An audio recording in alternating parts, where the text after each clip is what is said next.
वेद प्रेमियों सभी श्रोताओं, संप्रति हम सब ऋग्वेद के चतुर्थ मंडल के 21वें सूक्त के 7वें मंत्र की व्याख्या में प्रवेश करने जा रहे हैं। मंत्र दृष्टा ऋषि वामदेव, देवता इंद्र और छंद त्रिष्टुप है। शीर्षक है सोम प्रस्तुतकर्ता यजमान पर इंद्र की विशेष कृपा। अब संबंधित मंत्र का सर्वप्रथम सत्स्वर पाठ हो जाए।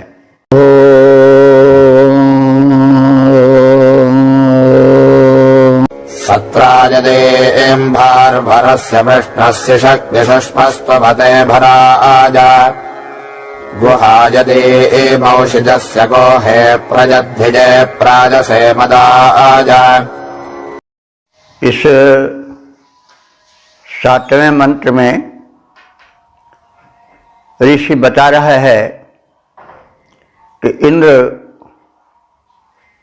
परमात्मा यों तो सब पर समान रूप से कृपालु रहता है, लेकिन जो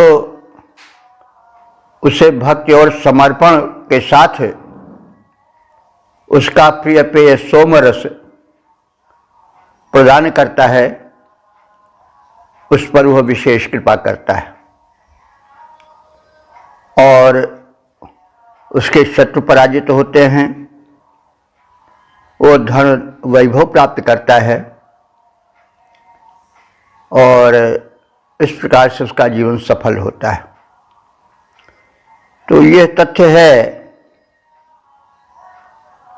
जो कि भक्ति के क्षेत्र में प्रायः अभिव्यक्त पाता रहा है। सभी समर्पण भाव से प्रार्थना करने वाले भक्त यह बात कहते रहे हैं। तुलसीदास जी ने भी रामचरितमानस में राम के मुख से यह कहलाया है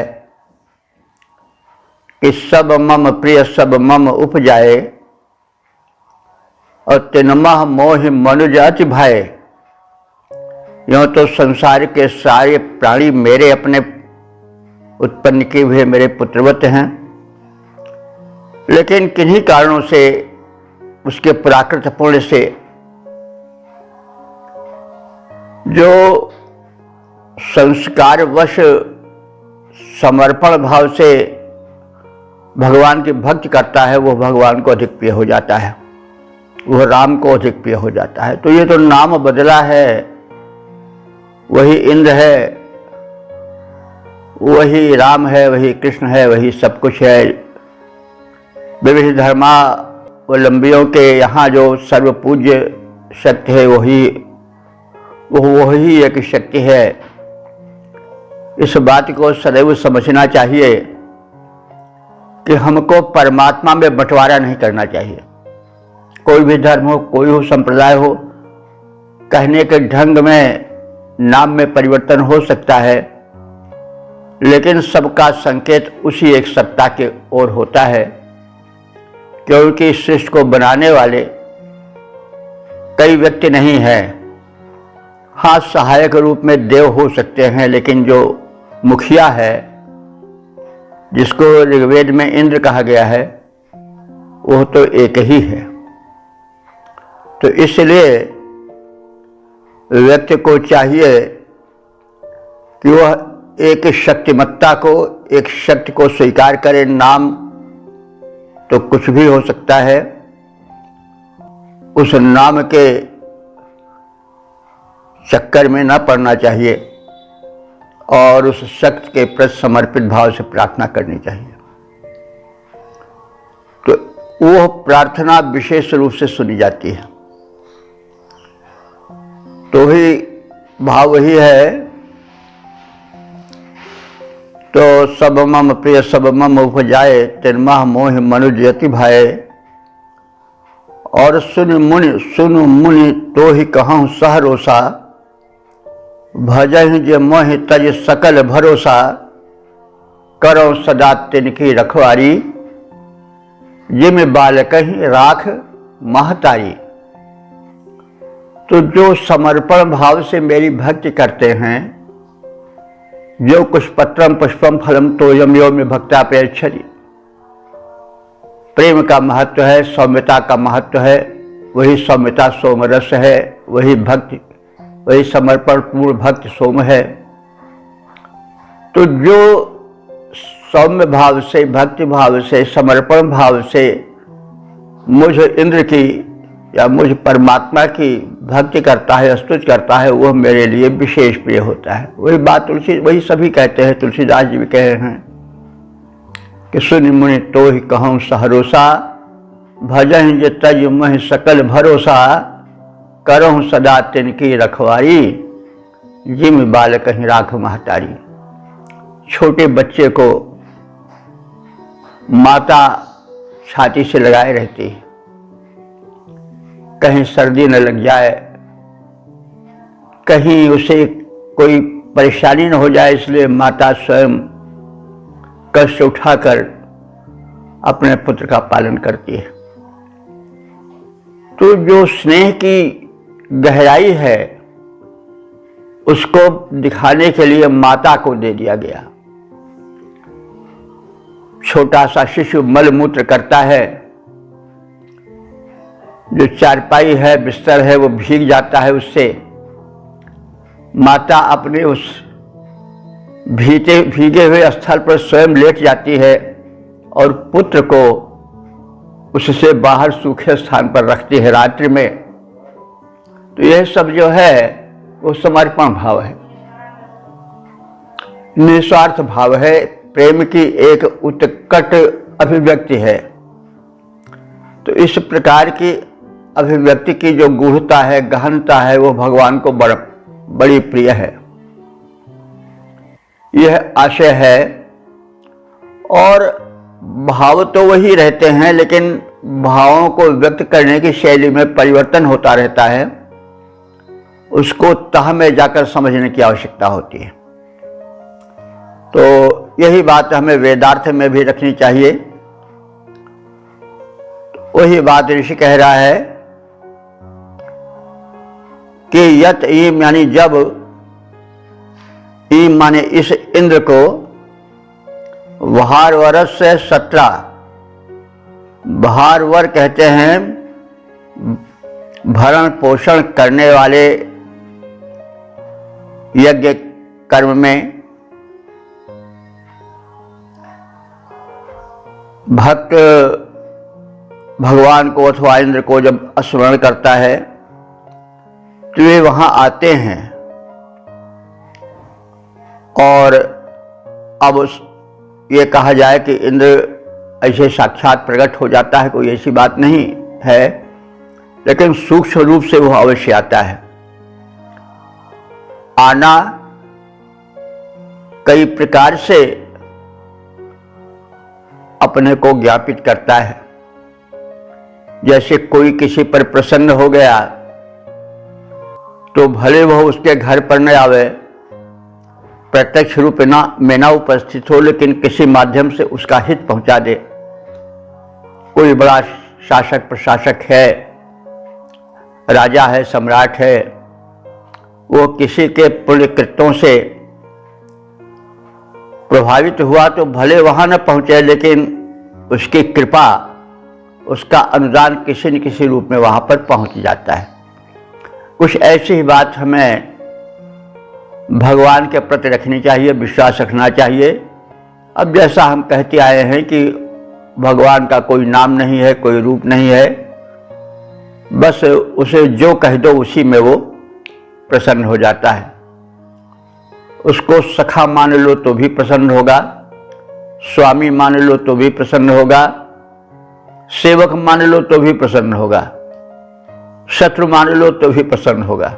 उससे जुड़े रहो, उसकी शक्ति का अनुभव करते रहो। तो ये तो भक्ति भावना है, भक्ति जोड़ने का परमात्मा से एक साधन है।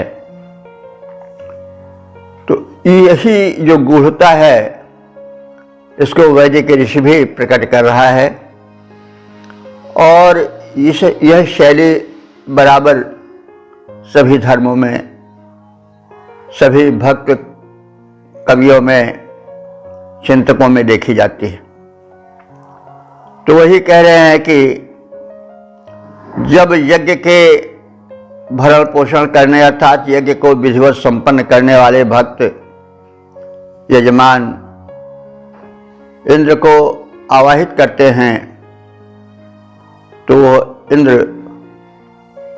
उस पर पुत्रोत स्नेह कर उसके यज्ञ में आता है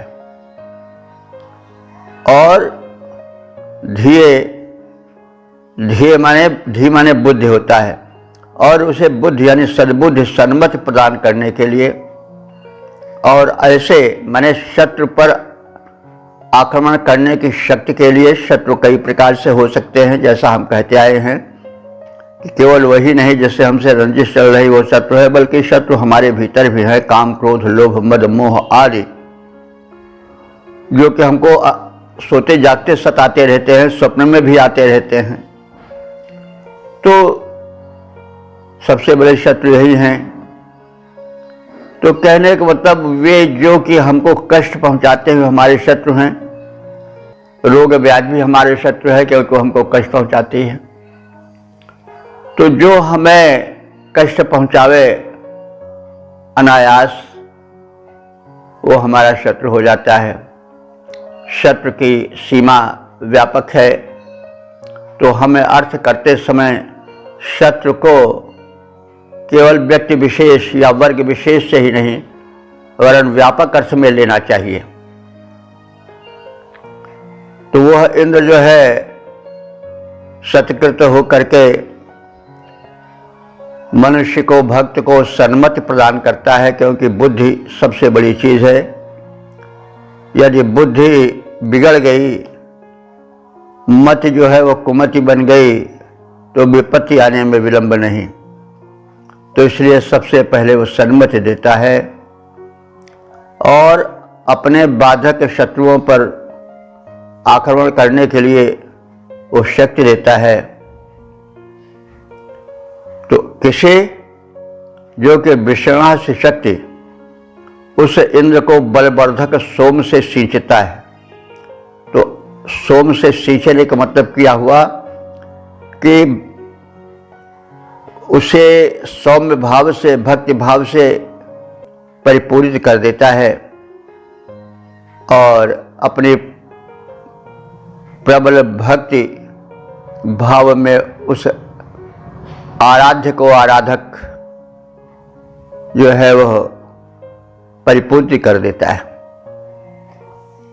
तो वह जो इंद्र है वो जो सर्वस्वामी है, परब्रह्म परमात्मा है, आराध्य है, वह भी उस पर अनुकंपा करता है और भराय माने भरण पोषण के लिए वह इंद्र अस्तुवते माने स्तुति सुनाने वाले अपने भक्त के हित में गुहा माने गुफा में संचित धन को भी माने प्रतिष्ठ रूप से देता है, पर्याप्त रूप से देता है। तो गुफा में संचित धन का मतलब हुआ वह धन जो कि बड़ा गूढ़ धन है, जो बड़ा ही मूल्यवान धन है।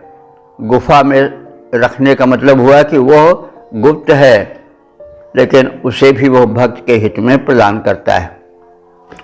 तो इंद्र जो है जो सौम्य भाव रूपी सोम रस से उसका सिंचन करता है।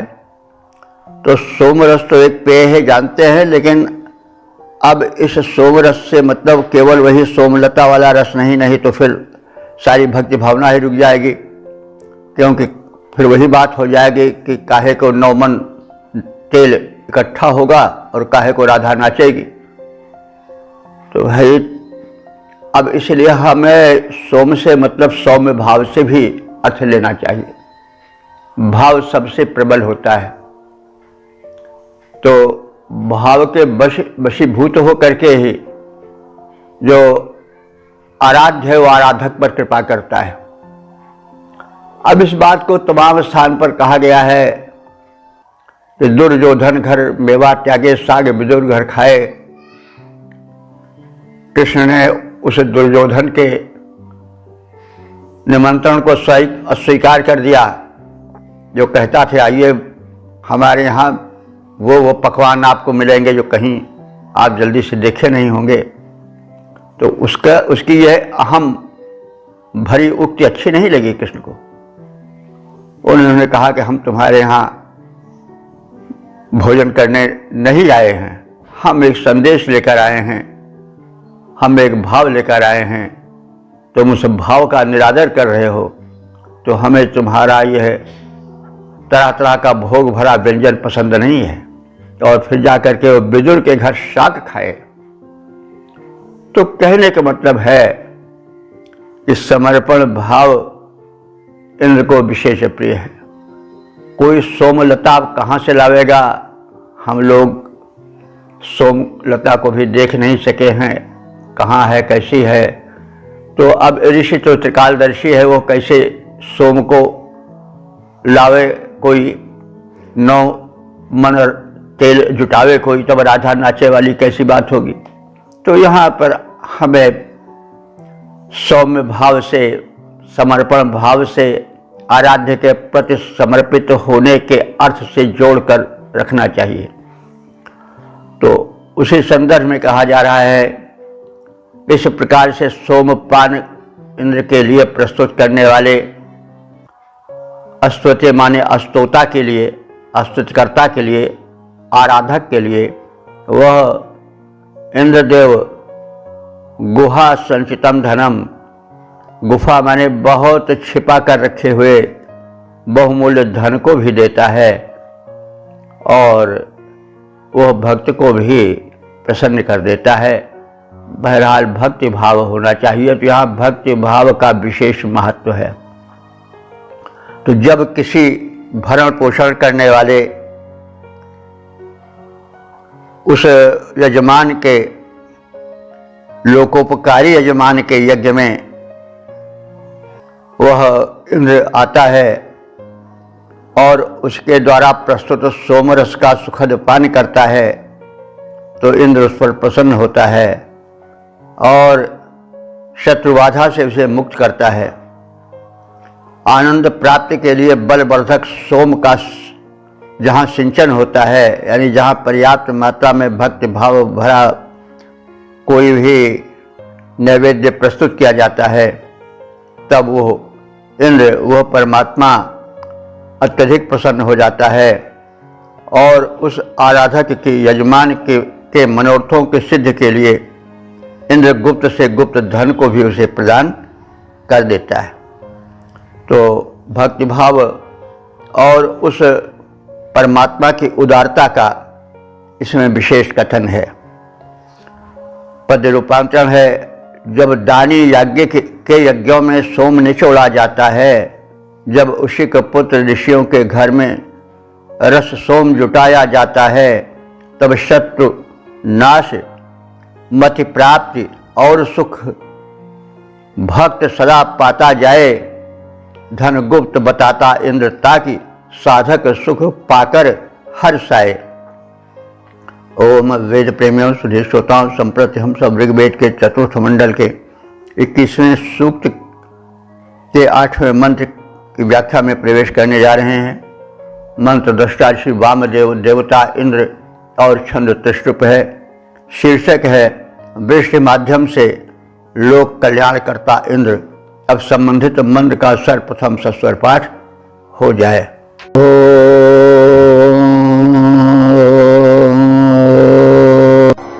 विजद्वरांसि पर्वतस्य वृण्वे पजो अभ्यर्थिन्वे अपाञ्जवांसि विदद्गौरस्य गभजस्य गोहे जदीवाजाजशुद्ध्यो वहन्ति। इस 8वें मंत्र में इंद्र द्वारा वर्षा किए जाने से जो भूमंडल पर नया जीवन लहराने लगा, प्राणी मात्र जो उससे सुख पाने लगे, उससे जो कृतज्ञता भाव की उत्पत्ति हुई, उसी भाव की अभिव्यक्ति इस मंत्र में है। वृष्टि बहुत बड़ी वस्तु है, विशेष करके उस समय जबकि वृष्टि ही पर जीवन आधारित था। नदियों का जल ही जल का प्रधान स्रोत था।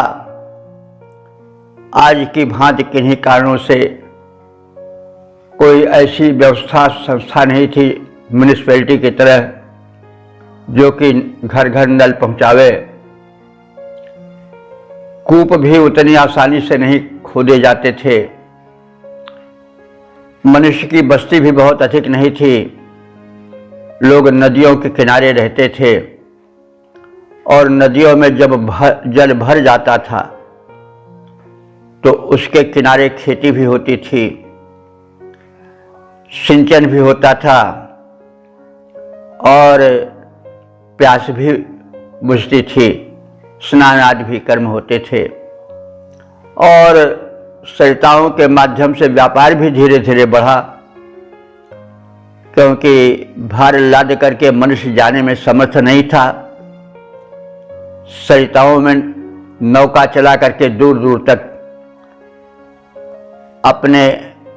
अपनी उपज को एक जगह से दूसरी जगह ले जाते थे, विनिमय होता था। यही सब सभ्यता का विकास है। इसीलिए सभ्यता सर्वप्रथम नदियों के किनारे बढ़ी, चाहे भारत की सभ्यता हो, सिंधु घाटी की सभ्यता हो, चाहे वैदिक सभ्यता का विस्तार हो वो भी नदियों के किनारे हुआ सप्त सिंधु प्रदेश में, चाहे मिस्र की सभ्यता हुई, नील घाटी की सभ्यता नील नदी के तट पर विकसित हुई, चाहे दजरा फरात में बेबोलियन आज जो सभ्यताएं विकसित हुई वो सब नदियों के किनारे हुई। और नदियों में जल वृष्टि से आता था और वृष्टि से ही सब काम चलता था। तो इंद्र जो है वो वृष्टि का अधिनायक देवता था। वो जनहित में वृष्टि कराता था। नदियों में व्यापक जल प्रवाह भर जाता था। उससे मानव के साथ साथ प्राणी मात्र की तृषा बुझती थी। प्यासी धरती जो है वह सुतृप्त हो जाती थी, उसकी पिपासा बुझ जाती थी। हरियाली से भर उठता था उसका क्षेत्र, उसकी गोद अन्न से भर उठती थी। पशु प्राणी सभी सुतृप्त हो जाते थे। तो इंद्र की इस असीम अनुकंपा का अनुभवन करते हुए ऋषि प्रार्थना भरे स्वरों में इंद्र के प्रति कृतज्ञता ज्ञापित करता है कि हे इंद्र, यत माने जब तुमने पर्वतस्य वरांश विवृणवे। पर्वतस्य, देखिए पर्वत का अर्थ तो हम लोग सामान्य रूप से जानते हैं पहाड़, लेकिन पर्वत ऋग्वेद में मेघों के लिए भी आया है, क्योंकि पर्वताकार बड़े बड़े मेघखंड होते हैं। तो पर्वत का अर्थ यहाँ पर मेघखंडों से है। तो मेघखंड आकाश में छाए हुए थे, जल उनमें भरा था। हे इंद्र, तुमने पर्वतस्य वरांश विवृणवे, पर्वत के यानी मेघों के वरांश माने पट को, दरवाजों को, विवृणते माने खोल दिया। जैसे कोई चीज बंद हो, किवाड़ खोल दिया जाए तो बाहर आ जाए, वैसे मेघों में जल बंद था, तुमने मेघों के जल को पटावृत कर दिया, उसे खोल दिया, वृष्टि होने लगी, धरती लहलहाने लगी। और अपाम जवान सी पयोभी जिनमें, अपाम माने जल, जवान सी माने वेग, पयोभी माने जल द्वारा, जिनमें माने परिपूरित हो गई। नदियों के लिए कहा जा रहा है कि जब मेघों में भरे जल को धरती पर गिरने के लिए उसके कपाट को तुमने खोल दिया, तो परिणाम ये हुआ कि नदियों के वेगों को जलों से परिपूर्ण कर दिया तुमने और वेग से नदियों में पर्याप्त जल प्रवाहित होने लगा। परिणाम स्वरूप तो जो प्यासी धरती थी, प्राणी थे, वे सुतृप्त हुए, अपनी तृषा बुझाने लगे। और गौरस्य गवयस्य विदद, देखिए गौरस्य माने एक गौर जाति का मृग होता है। गौर माने गोरा नहीं, बल्कि गौरस्य गौर नाम का एक मृग होता है। हिरणों की भी कई जाति होती है नहीं, तो गौर हिरण की एक जाति है। तब हिरण जो गौर जाति के थे, विशेष रूप से वो शरीर से भारी होते थे, उन्होंने अपनी प्यास बुझाई। और गवयस्य विदद, और गवय को कुछ भाष्यकारों ने गाय से अर्थ लिया है, लेकिन गवय का अर्थ जो प्रचलित है वह है गाय की तरह दिखने वाले गवय होते हैं। वे गवय कौन है? नीलगाय।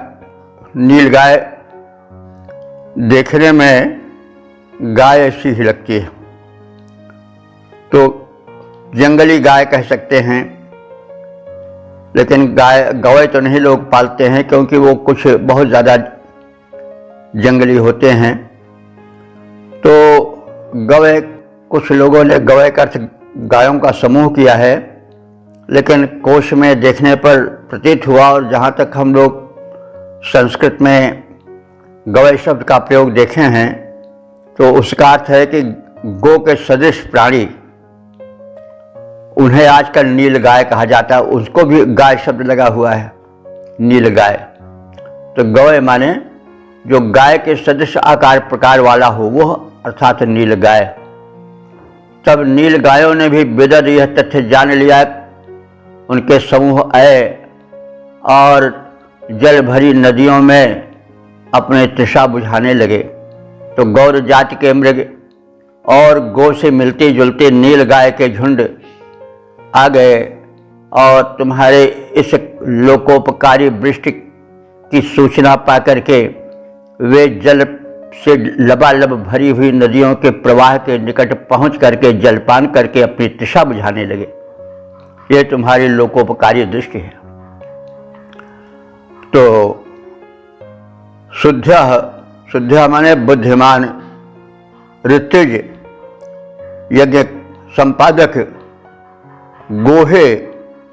गोहे माने यज्ञ के गृह में, यज्ञशाला में, वाजाय माने बल संपन्न, इंद्र का विशेषण है, इंद्र का संबोधन है। वाजाय बल संपन्न इंद्र के लिए वहंती, आहुतियां और सोमरस लाकर प्रस्तुत करने लगे। जब उस परम शक्तिमान ने प्यासी धरती की प्यास बुझा दी, प्राणी मात्र उससे जीवन पाने लगे, तो भक्त भी आशान्वित होकर के इंद्र की महिमा का गुणगान करते हुए उस बलवान बल संपन्न महान इंद्र के लिए सोमरस लेकर के उसके संवर्चना में प्रस्तुत स्वयं को करने लग गए। तो जब इंद्र ने मेघों के पट खोल दिए और सरिताओं के प्रवाहों को जल से परिपूर्ण कर दिया, और उससे प्राणी मात्र अपनी तृषा बुझाने लगे, उस वेगवान जल के प्रवाह में जो है वो हिरण और गायों के समूह अथवा नील गाय आदि आकर के अपनी तृषा बुझाने लगे, और धरती धन धान्य से परिपूर्ण हो गई। तब इंद्र के इस उपकार से उपकृत बुद्धिमान याजक यज्ञशाला में हर्षपूर्वक यज्ञाहुति देने लगे, और बलवान इंद्र के लिए व्यापक रूप से सोमपान का प्रबंध करने लगे। पद रूपांतरण है, मेघों का पट खोल इंद्र ने भू पर व्यापक वृष्टि कराई, जल का बढ़ा प्रवाह वेग तब नदियां जल पूरित हो आईं, सस्य हुई सस्य संपन्न धरा। हिरणों में गायों, नील गायों में वृद्धियां पड़ी दिखाई। बलि इंद्र के हेतु यज्ञ में हुई सोम रस की अधिकाई। ओम वेद प्रेमियों, सुधी श्रोताओं, संप्रति हम सब ऋग्वेद के चतुर्थ मंडल के 21वें सूक्त के 9वें मंत्र की व्याख्या में प्रवेश करने जा रहे हैं। मंत्र दृष्टा श्री वामदेव, देवता इंद्र और छंद त्रिष्टुप है। शीर्षक है इंद्र का औदार्य और उनसे समृद्धि प्राप्ति की प्रार्थना। अब संबंधित मंत्र का सर्वप्रथम सस्वर पाठ हो जाए।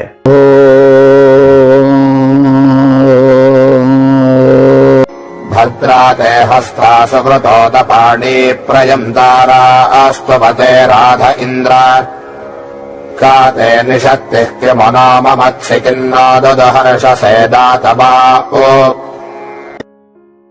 इस 9वें मंत्र में उस भगवान इंद्र से भक्त की उलाहना की एक झांकी देख मिलती है। भक्त और भगवान में जो घनिष्ठ संबंध होता है उसमें कभी कभी कुछ उलाहना भी हो जाता है। प्रेम में उलाहने होते हैं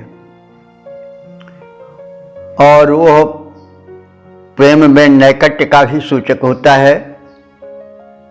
प्रायः हम इस प्रकार की अभिव्यक्ति अनेक स्थानों पर देखते हैं।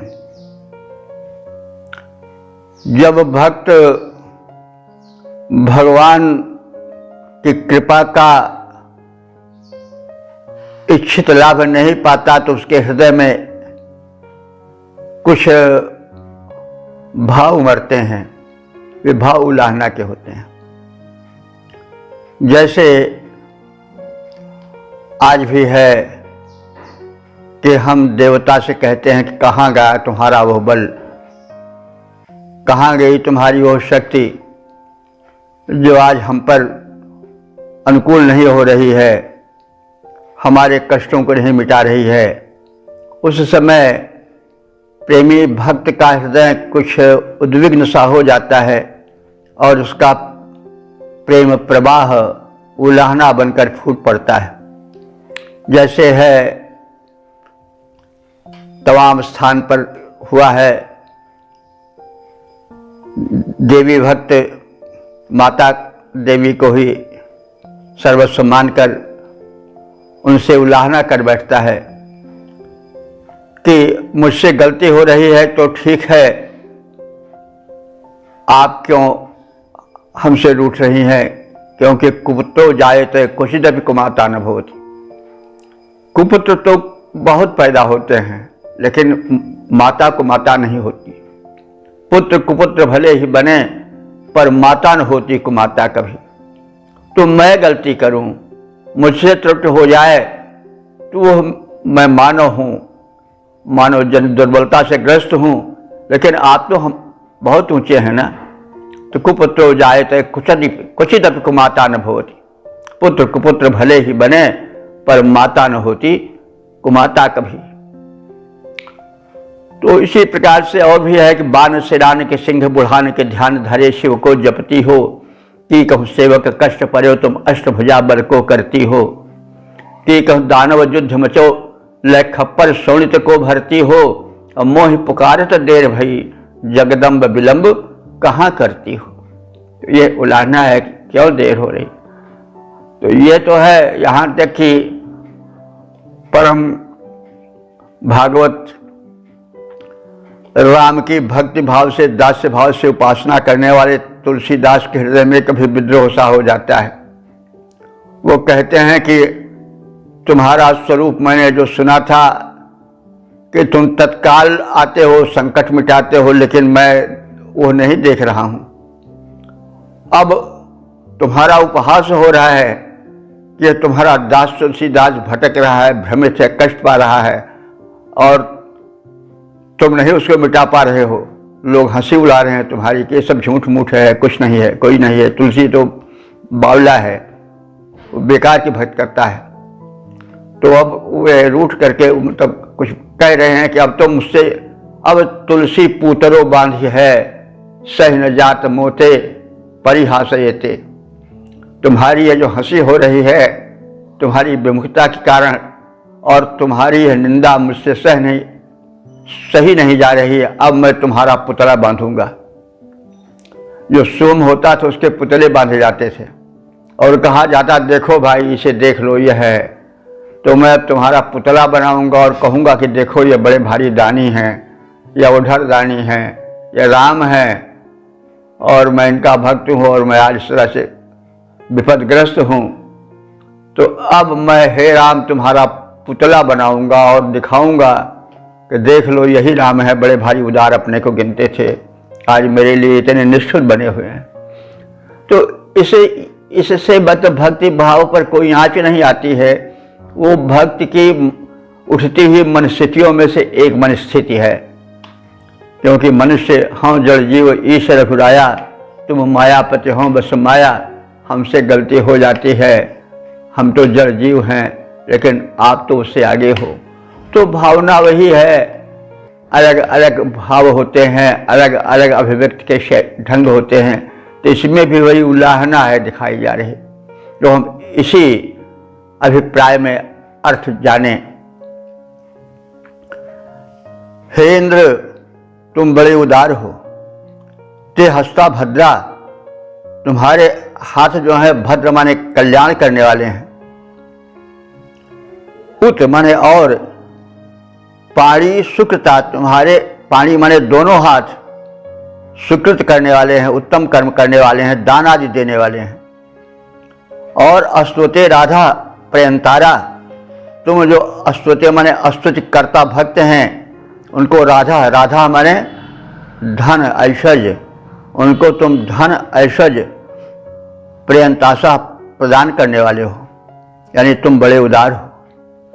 ते निषत्ति का, लेकिन अब हमारे प्रति तुम्हारी उदारता नहीं दिखाई पड़ रही है।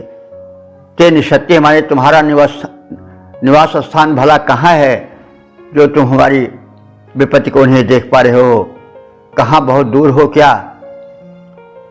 तो और दातवे, दातवे माने धन देने के लिए, किम न हर्ष से, क्यों हर्षित नहीं हो रहे हो, क्यों संकुचित हो रहे हो, मैं अभाव में ग्रस्त हूँ, तुम उस अभाव को क्यों नहीं मिटा रहे हो, तुम्हें मुझे देने में हर्ष क्यों नहीं हो रहा, किम न हर्ष से। अब हर्ष से जो है वो उसको हम चाहें तो नाम धातु में लगा सकते हैं, क्योंकि हर्ष से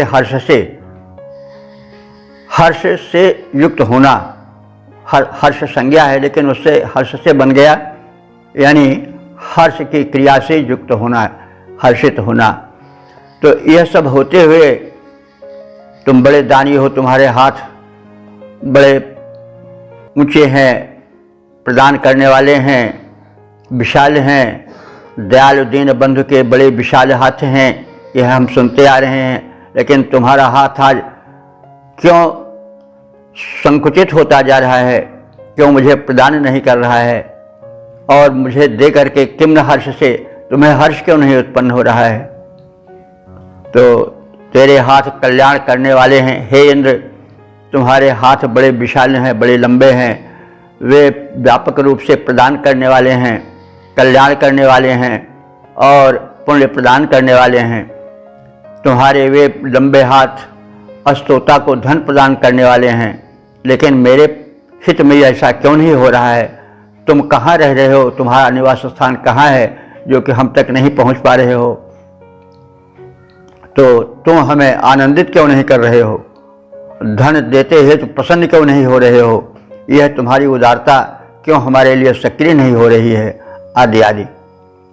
तो पद रूपांतरण है, मंगलकारी हाथ तुम्हारे पुण्य प्रदायक भारी। हे इंद्र मंगलकारी हाथ तुम्हारे पुण्य प्रदायक भारी, अस्तोता के विभव प्रदायक उनके अति हितकारी, क्यों न हमें आनंदित करते क्यों न हमें आनंदित करते, कहाँ निवास तुम्हारा, क्यों न प्रसन्न हो रहे हम पर धन प्रदान के द्वारा। ओ वेद प्रेमियों, सुधीर श्रोताओं, संप्रति हम सब ऋग्वेद के चतुर्थ मंडल के 21वें सूक्त के 10वें मंत्र के व्याख्या में प्रवेश करने जा रहे हैं। मंत्र दृष्टा ऋषि वामदेव, देवता इंद्र और छंद त्रिष्टुप है। शीर्षक है समर्थ इंद्र से समृद्धि की प्रार्थना। अब संबंधित मंत्र का सर्वप्रथम सस्वर पाठ हो जाए।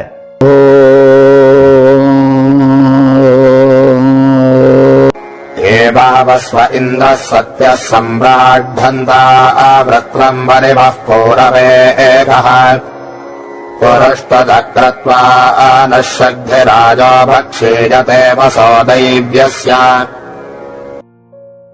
इस 10वें मंत्र में इंद्र की महत्ता, दानवत्ता का कथन है और धन धान्य प्रदान की प्रार्थना है। एवा मैंने इस प्रकार, हे इंद्र तुम सत्य, सत्य माने अविनाशी, जो असत्य है वो टिक नहीं पाता है। सत्य माने जो सत्य, जिसका अभाव कभी न हो वही सत्य है, जो त्रिकाल बाधित सत्य है वह सत्य है।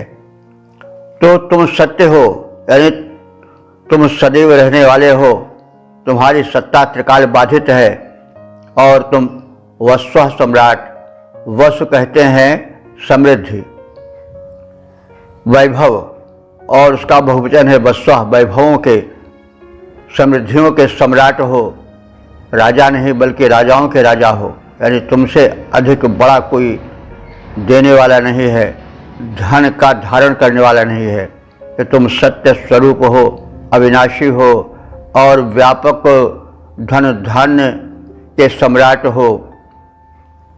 वृत्तम हंता, और यही नहीं कि तुम्हारे पास अपार वैभव है, वरन तुम में अपार शक्ति भी है। तुम वृत्तासुर ऐसे दुष्ट के हनन करने वाले हो, उसके निहंता हो। इंद्र पूर्वे वरिवह कह, जो पूर्वे वरिवह बने यजमान के लिए धन देने वाला तुम्हारे अतिरिक्त और कौन श्रेष्ठ है, यानी दानी भी तुमसे बढ़कर कोई नहीं है। पुरुस्तुत, तुम अपनी दान व्यवस्था और शक्तिमत्ता के कारण पुरुस्तुत माने चारों ओर व्यापक रूप से प्रशंसित हो।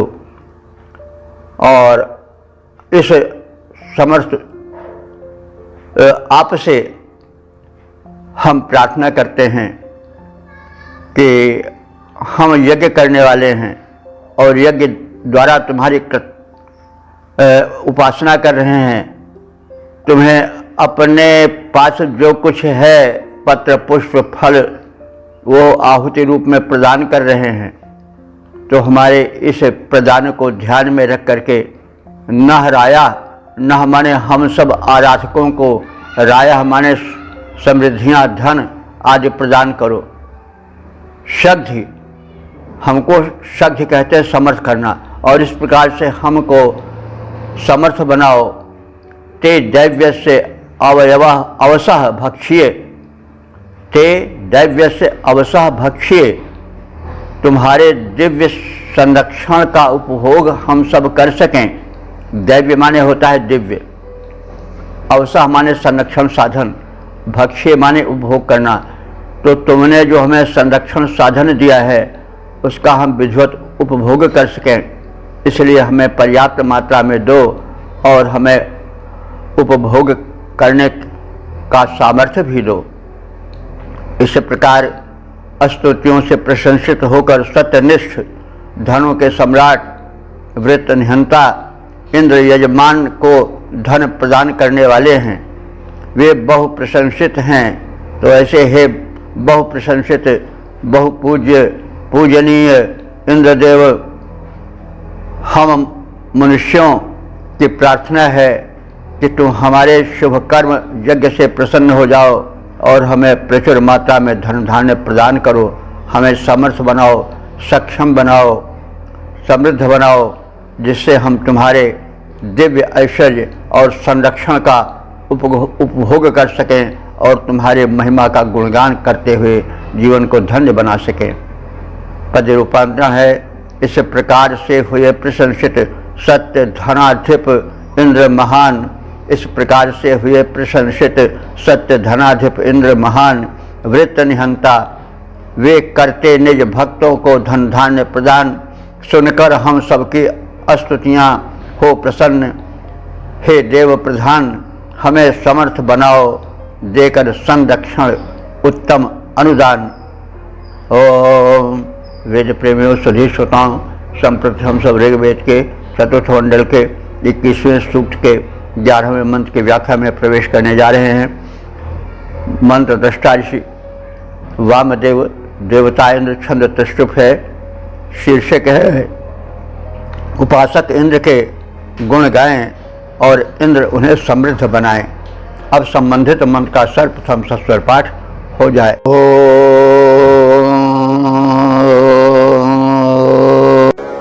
नोष्ठुत इन्द्र नो वृडान इषं चरित्रे नद्यो नपीपेः अकारिते हरिभो ब्रह्मणव्यं धिया स्यामरथ्यः सदासाः। इस 11वें मंत्र में इंद्र की उदारता के संदर्भ में उनसे प्रचुर मात्रा में धन धान्य समृद्ध पाने और उनसे कृतज्ञ होकर भक्त द्वारा स्तुति सुनाने का कथन है। हम भगवान के गुण गाते रहें, भगवान हमें समृद्ध बनाते रहें। भक्त और भगवान का यह परस्पर का संबंध इस प्रकार से सुदृढ़ होता रहे, इसकी अभिव्यक्ति है। इंद्र, हे स्वामी सर्वसमर्थ, कर्तुम अकर्तुम अन्यथा कर्तुम इंद्र, स्तुतः गणानः, तुम्हारी स्तुति करने वाले, तुम्हारे हेतु नए नए स्तुति मंत्र प्रस्तुत करने वाले, तुम हमें समृद्ध बनाओ। और नद्यः नौ, नद्यः माने नदियों के नौ माने समान। जैसे नदियाँ प्रचुर जल बहाती चलती हैं और उनसे उनके समीपवर्ती जन पर्याप्त मात्रा में जल समृद्धि पाते रहते हैं, जल या सलिल संपत्ति पाते रहते हैं, उसी प्रकार से हम सब उस समर्थ इंद्र की स्तुति गाते सुनाते रहें और नदी के प्रवाह के समान अनंत धन राशि के स्वामी इंद्र से उनके अनुदान व्यापक रूप से पाते रहें। तो हरिवाह, हे घोड़ों से अश्वों के माध्यम से चलने वाले इंद्र, ते माने तुम्हारे लिए धिया नव्यम ब्रह्म अकारी, हम धिया माने बुद्धिमत्ता पूर्वक, विचार पूर्वक, सद्बुद्धि पूर्वक, नव्यम नए, ब्रह्म माने स्तोत्र, वेद मंत्र को ब्रह्म कहते हैं, नए वेद मंत्र को, नए स्तोत्र को तुम्हारी स्तुति में प्रस्तुत करते रहें और तुम हमें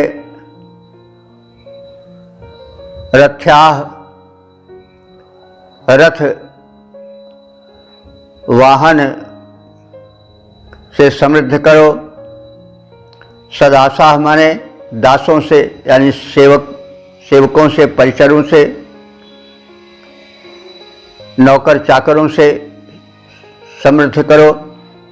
और इस प्रकार से हम रथों के स्वामी, सेवक समुदाय के स्वामी, श्याम माने हो जाएं। तो यहाँ पर हरिवाह इंद्र कहा गया है। हरि माने घोड़ा होता है, अश्व होता है, अश्व वाले इंद्र, यानी जिसके पास तीव्र तुरंग की सवारी होगी वो निर्विघ्न रूप से आ सकेगा, इसलिए हरिवाह कहा गया है।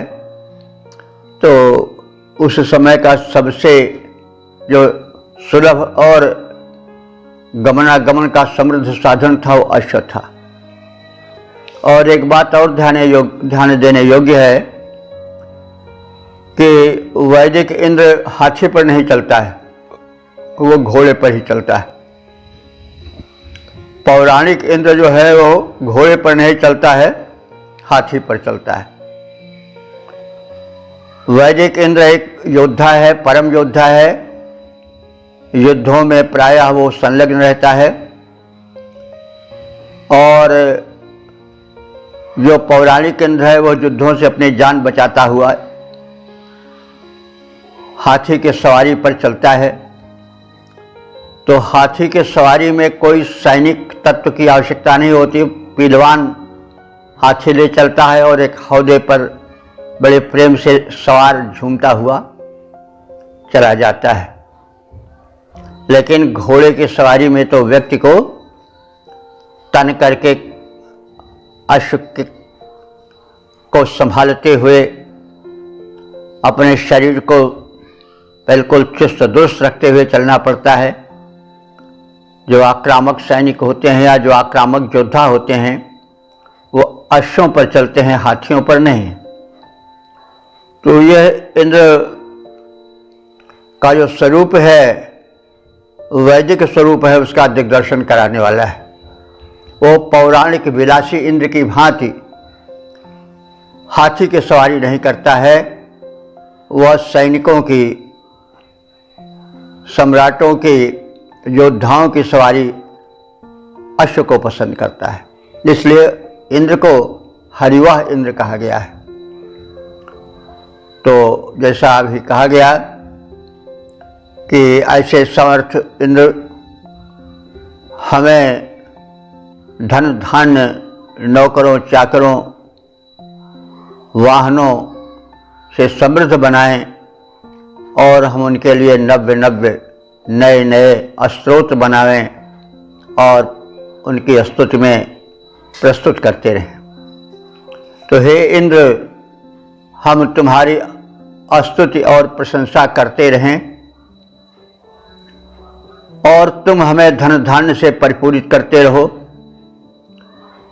जैसे नदियाँ प्रचुर जल प्रवाह को प्रवाहित करती रहती हैं, वैसे तुम हमारे हित में धन धान्य को प्रवाहित करते रहो, हमें प्रदान करते रहो। हे अश्ववान इंद्र, हम तुम्हारे निमित्त कृतज्ञता भाव से परिपूरित होकर के नए नए स्तोत्रों की रचना करते रहें, तुम्हारी स्तुति में प्रस्तुत करते रहें और तुम उसके फलस्वरूप अपने विपुल प्रभाव से, दान शक्ति से, ऐश्वर्य शक्ति से हमें रथों, सेवकों और धन धान से परिपूरित परिवार प्रदान करते रहो। पद्य रूपांतरण है, हे नाथ तुम्हारे गुण गायक, हे नाथ हम तुम्हारे गुण गायक, तुम हमें अन्न धन दो ऐसे, जलराशि अपार दिया करती बह बह करके नदियां जैसे। हम रचें नए स्तोत्र तुम्हारी सेवा में अंतर्यामी, उसके प्रभाव से दासों और रथों के हम हों स्वामी। इस प्रकार से हमने इस सूक्त के समापन वाले मंत्र का ज्ञान प्राप्त किया।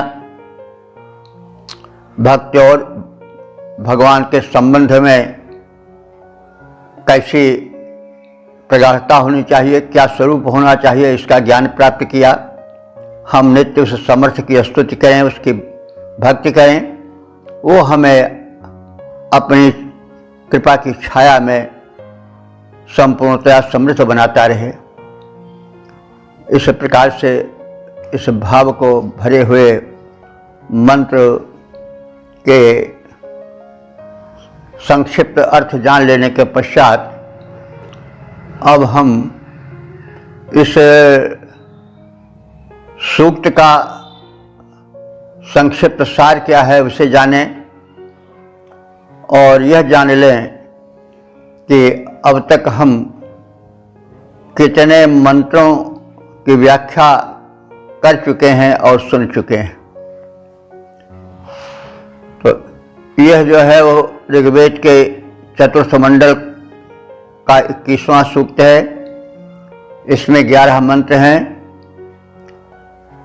ऋषि वामदेव, देवता इंद्र, छंद त्रिष्टुप है। तो अब तक जो मंत्र व्याख्यायित हो चुके हैं उनकी संख्या हो चुकी है 3311। संक्षिप्त सार जान लें। इस सूक्त में इंद्र के सर्वशक्ति संपन्न होने के कारण, उदारता के कारण उनकी उपासना की सम्मति है, सलाह है। और इस परमदानी परम शक्तिमान इंद्र से हम उसके संरक्षण पाने के लिए प्रार्थनारत रहें, यह सलाह दी गई है। इंद्र का गुणगान कल्याणकारी है। हम नित्य उसकी भक्ति में स्तुति सुनाते रहें। इंद्र को सोमपान अधिक प्रिय है, हम उसे प्रस्तुत करते रहें। सोमपान से हम सौम्य भाव भरे स्तुति अथवा नैवेद्य प्रस्तुतिकरण से ले सकते हैं, क्योंकि वेद तो त्रिकाल बाधित सत्य हैं, तो हर युग में तो सोम मिल नहीं सकेगा, सुलभ नहीं हो सकेगा। तो इसलिए सोम का अर्थ हमें केवल लता से संबंधित रस से ही नहीं, वरण प्रेम पूर्वक समर्पित सात्विक नैवेद्य से लेना आवश्यक है। तो इंद्र को हम सात्विक भावना का सोमरस भक्ति भरा रस पिलाते रहें। और इंद्र उदार हैं, आहूत होने पर उपासक के घर जाते हैं, उसका कल्याण करते हैं। कहीं 2-1 मंत्रों में उलाहना भाव भी आ गया है, उपालंभ, जो कि प्रायः भक्तों और भगवान के बीच होता रहता है। तो प्रेमपूर्ण उपालंब का भी चित्रण है कि तुम तो सर्वसमर्थ हो, तुम्हारे हाथ बड़े विशाल हैं, फिर मैं क्यों अभाव का जीवन बिता रहा हूँ, आदि आदि के रूप में उस उपालंब की भी झलक है। और अंत में इंद्र से, जो कि समृद्धि का भंडार है, जो अक्षुण्ण है, जो इंद्र त्रिकाल बाधित है, वो इंद्र हमें प्रचुर धन धान्य दे। जैसे नदियों में भरा हुआ जल अपार रहता है, जितना जल जो चाहे ले, वैसे ही हम उस इंद्र के विशाल प्रदान की शक्ति का लाभ उठावें और हमें एक समृद्धि भरा जीवन, नौकरों चाकरों से भरा, सुख समृद्धि से भरा परिवार मिले और हम इंद्र की भक्ति से परिपूरित होकर के उसके उपकारों से नत हुए उसको नए नए भाव भरे स्तुति के मंत्र सुनाते रहें। और यह भक्त और भगवान के बीच का संबंध अक्षुण्ण बना रहे, आदि बातें कही गई हैं। तो इस प्रकार से हम अब अपनी वाणी को विराम देते हैं। ओम सर्वे भवन्तु सुखिनः, सर्वे सन्तु निरामयाः, सर्वे भद्राणि पश्यन्तु, मा कश्चित् दुःख भाग् भवेत्।